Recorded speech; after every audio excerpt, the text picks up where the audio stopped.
नमस्कार, आप देख रहे हैं वीआईपी न्यूज। मैं हूं मनीष भदौरिया। आज हमारे साथ मौजूद हैं भाजपा युवा नेता व समाज सेवी मनीष शुक्ला जी। मनीष शुक्ला जी, आपका बहुत बहुत स्वागत है हमारे स्टूडियो में। बहुत बहुत धन्यवाद आपका।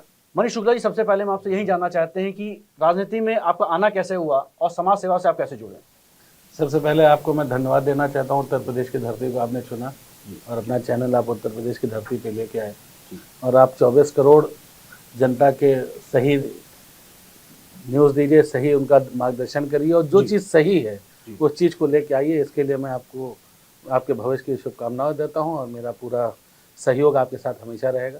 जी, हम लोग छात्र जीवन में थे तो अटल जी से प्रेरणा ली, अटल जी के बारे में सुनते थे, अटल जी के बारे में हम लोग उनके विचारों को, उनके भाषणों को सुनते थे।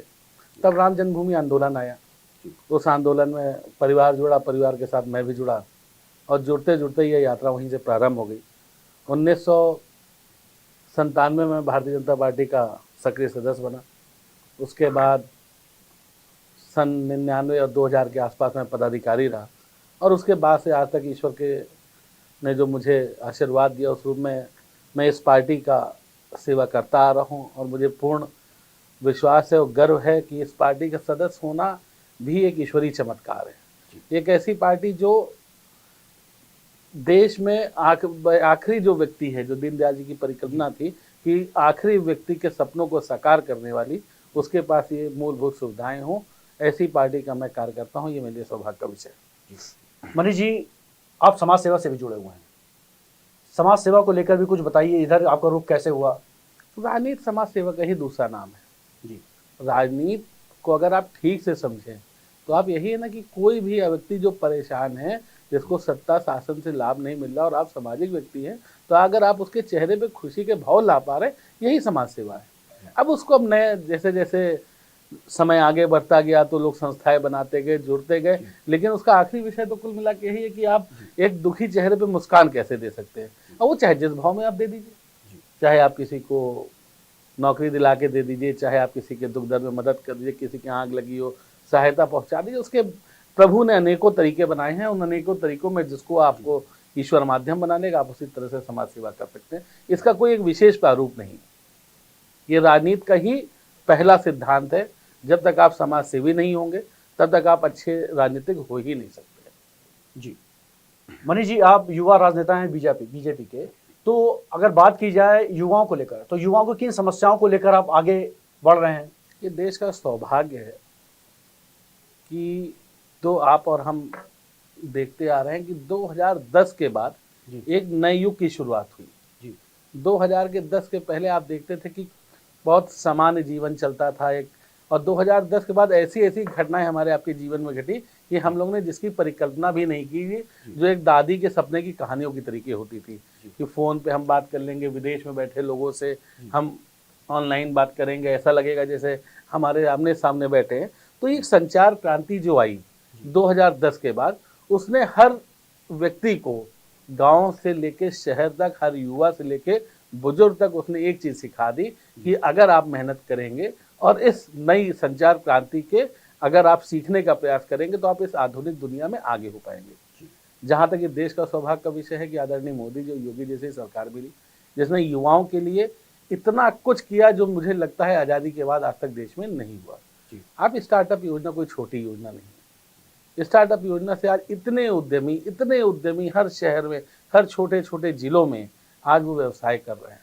आज आप देखिए, छोटी सी बात होती थी हमारे मोहल्ले और गांव में, कहा जाता का हो पढ़वा बाटा तो कहा चाय भिजवा, एक कहावत होती थी, क्या चाय भिजवा।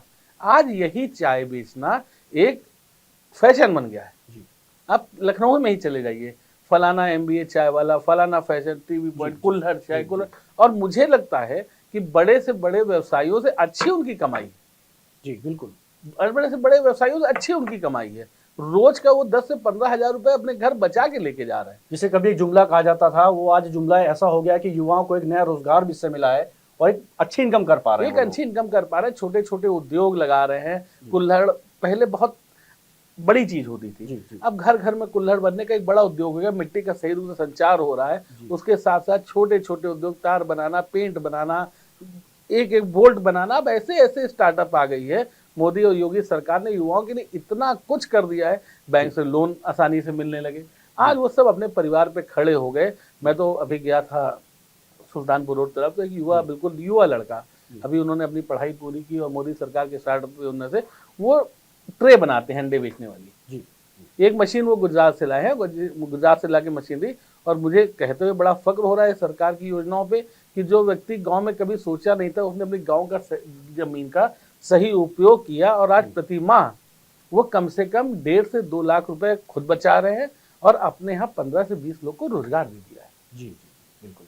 तो ये आधुनिक युग है। इसमें हाँ ये जरूर है कि आपको समय के साथ हमेशा चलना पड़ा है, आपको चलना पड़ेगा। आप पीछे रह जाएंगे, टेक्नोलॉजी से दूर रह जाएंगे तो आप पिछड़ जाएंगे। इसके लिए आपको टेक्नोलॉजी के साथ और समय के साथ आगे बढ़ना पड़ेगा। ये मेरी एक युवाओं से हाथ जोड़ के विनम्र निवेदन है कि सपने तभी हकीकत में बदलेंगे जब उसके लिए आपको सुबह उठना पड़ेगा और सारी जानकारियां आपको हासिल करनी पड़ेगी। कोई आपके बदले आके आपका काम नहीं कर जाएगा। मनीष जी, अगर इस समय राजनीतिक परिदृश्य को हम देखें तो 2024 का लोकसभा इलेक्शन की रणनीति बनना शुरू हो गई है। सभी पार्टियां, सभी विपक्षी दल अपनी अपनी मुहिम में लग चुके हैं और बराबर निशाना साधा जा रहा है बीजेपी पे। क्या लगता है आपको, प्रदेश की क्या स्थिति है इस समय? मुझे लगता है कि उत्तर प्रदेश में भारतीय जनता पार्टी अपने दम, मैं अपने दम की बात कर रहा हूँ, उसमें सहयोगी दल भी आ जाएगा तो अलग छोड़ दीजिए। 75 से 78 सीटें अगर भारतीय जनता पार्टी खुद लड़ती है सारी सीटों पे तो लेके आएगी। साथ में हमारे सहयोगी दल रहेंगे तो कोई आश्चर्यजनक घटना इस बार उत्तर प्रदेश में नहीं हो जाएगी कि आप ये समझ लीजिए कि सब के सब देखते रह जाएंगे कि 80 में 80 सीट भारतीय जनता पार्टी कैसे अपने सहयोगी दल के साथ ले आई।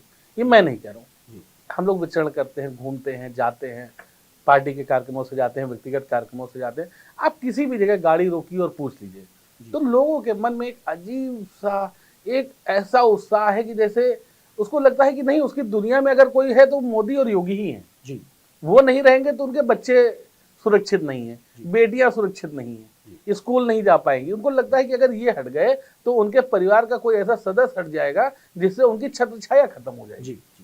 तो मुझे तो लगता है कि इस बारे में अगर हम लोग चर्चा करें तो चूंकि चुनाव है, चर्चा करना स्वाभाविक रूप से है कि कौन जीतेगा कौन हारेगा। विपक्ष भी है और विपक्ष आपको ही दिखता नहीं होगा। भदौरिया साहब, आप यहाँ इस पत्रकारिता फील्ड में हैं, आप रोज नए नेताओं से मिलते हैं पक्ष विपक्ष के, आपको कहीं से लगता है कहीं विपक्ष है उत्तर प्रदेश में? कहीं विपक्ष है? विपक्ष का एक इंडिया जो स्वरूप बनकर नया पैटर्न आया है, इसको लेकर भी मोदी और योगी जी ने काफी व्यंग्य कसे हैं, लेकिन इसको लेकर अगर बात किया जाए तो कितना आपको लगता है कि ये चुनौती दे सकता है बीजेपी को? मुझे तो कहीं से नहीं लगता चुनौती दे सकता है। चुनाव जब भी आते हैं तो विपक्षी दल हमेशा एकजुट हो जाते हैं। ये पहला अनुभव नहीं है, पिछले सारे चुनाव का अनुभव रहा।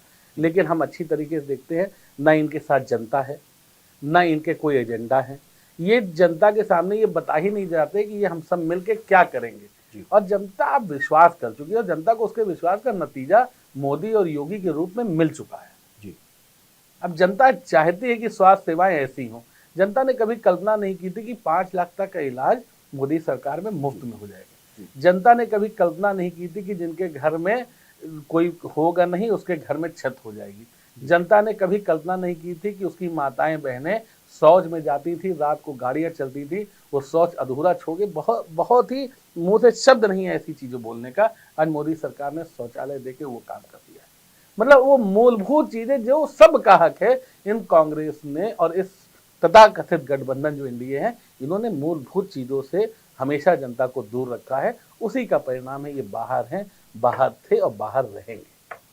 अगर प्रदेश की योगी सरकार को लेकर बात करें तो जीरो टॉलरेंस की बात करी जाती है, तो आप कितना इससे इत्तेफाक रखते हैं कि प्रदेश सरकार ने जो काम किया है नारी शक्ति और अपराधियों की रोकथाम के लिए, आप कितने संतुष्ट इस पे? हाँ, मुझे जो जनता के चेहरे पे खुशी दिखती है वही एक कार्यकर्ता होने के नाते बहुत कुछ है। देर रात आप लखनऊ या उत्तर प्रदेश के किसी भी शहर में चले आइए, दाम्पत्य अपने पत्नी के साथ टहलते हैं। बेटियां बच्चे अपने साथ 11 बजे 12 बजे, लखनऊ का जो कल्चर है, मॉलों का कल्चर है, वो 11 बजे पिक्चर देखने जाते हैं और लौट के हजरतगंज में आइसक्रीम खाते हैं। 2014 के पहले क्या ऐसा चित्र आपने देखा है?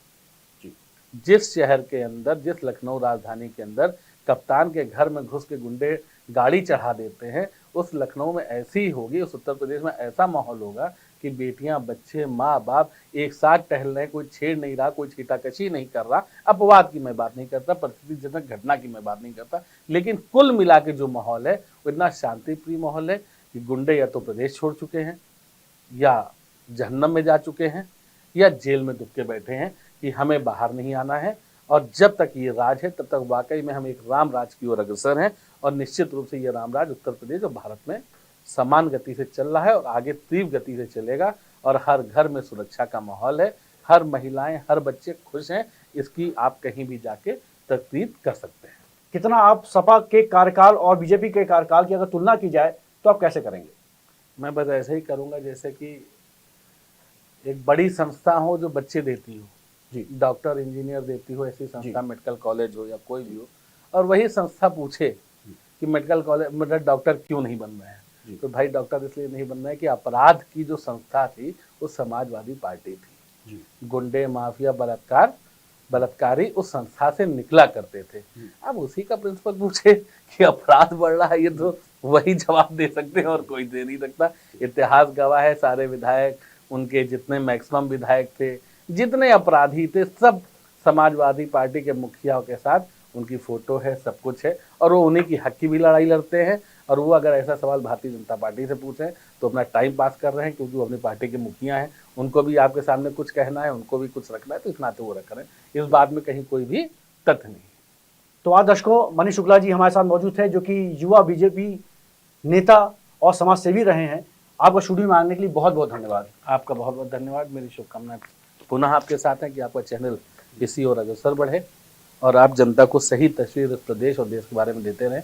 इन्हीं शब्दों के साथ मैं आपको पुनः बधाई देता हूँ। नमस्कार। इसी के साथ दर्शकों, अगले फिर शख्सियत में फिर हमारे साथ कोई नई शख्सियत मौजूद होंगी, जिनके साथ हम फिर एक बार मुखातिब होंगे। तब तक के लिए बहुत बहुत धन्यवाद।